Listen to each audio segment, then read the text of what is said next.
In our recent podcast, Roger and Craig met with Eugene Hurst of Agriteer. Eugene, Roger, and Craig's discussion reminded me of several leadership principles that are foundational in building a strong and healthy company: trust, humility, and courage.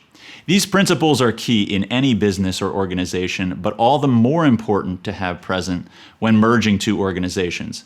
Why might these principles be put to the test in the midst of a merger?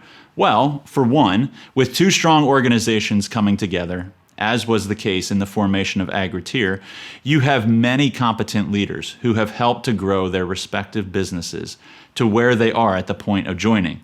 Eugene described well the challenges that are often present in bringing two companies together: our desire to see things go our way, believing that we are right, desiring to be the leader, not necessarily trusting the motives of all parties, and that's just to name a few.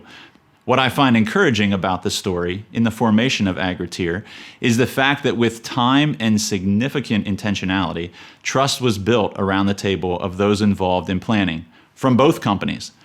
There is also a healthy dose of humility that emerged in believing that for the newly formed company to perform at its best, we need to listen, hear the input of various parties, receive feedback, maybe even hard feedback, and be open to new thoughts or ideas, instead of needing to only advocate for our idea. Both the intentional building of trust and showing up with a posture of humility takes this third element that they talked about: courage. Courage is not always easy, but certainly necessary in a leader in order for an organization to grow in cohesion and to maximize its potential.